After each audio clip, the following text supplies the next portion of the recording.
Hello friends, നമുക്ക് easy ആയിട്ടൊരു egg rice ഉണ്ടാക്കിയാലോ. അതിന് വേണ്ടിയിട്ട് ഒരു കുക്കറിൽ നമ്മൾ ആവശ്യത്തിനുള്ള കോഴിമുട്ടയും കുറച്ച് വെള്ളവും കുറച്ച് ഉപ്പും ചേർത്ത് ഒരു വിസിൽ വരുന്ന വരെ നമുക്കൊന്ന് വെയിറ്റ് ചെയ്യാം കേട്ടോ. ഇനി നമുക്ക് കുറച്ച് സവാള, പച്ചമുളക്, വേപ്പില, തക്കാളി, ഇഞ്ചി, വെളുത്തുള്ളി ഇതൊക്കെ ഒന്ന് അരിഞ്ഞ് സെറ്റാക്കി വെക്കാം.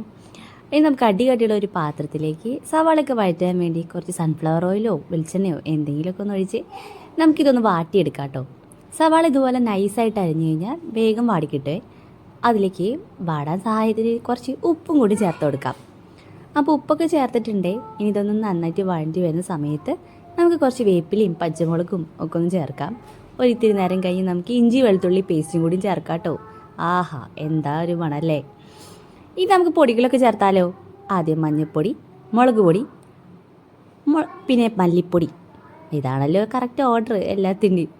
ഇനി നമുക്ക് കുറച്ച് മസാലപ്പൊടിയും കൂടി ചേർക്കാം. ചിക്കൻ മസാലയാണ് ഞാൻ ചേർത്തിരിക്കുന്നത്. കുറച്ച് ഗരം മസാലയും കൂടി ചേർത്തിട്ടുണ്ട്. പിന്നെ കുറച്ച് കുരുമുളക് പൊടിയും കൂടി ചേർത്തിട്ടുണ്ട് കേട്ടോ.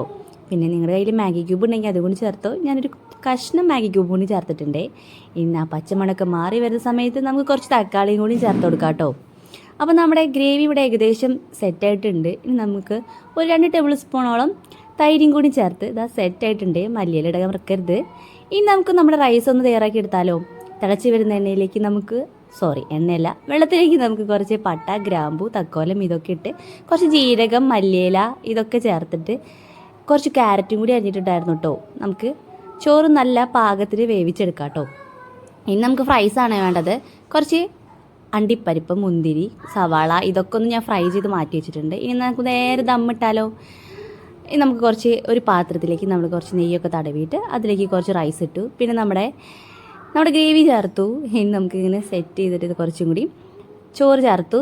ഇനി നമ്മൾ ഫ്രൈസും കൂടി ചേർത്തു. ഇനി കുറച്ച് മല്ലിയിലയും പുതിനയിലയും കൂടി ചേർത്ത് കഴിഞ്ഞാൽ പരിപാടി ഫിനിഷ് ആയിട്ടുണ്ടേ.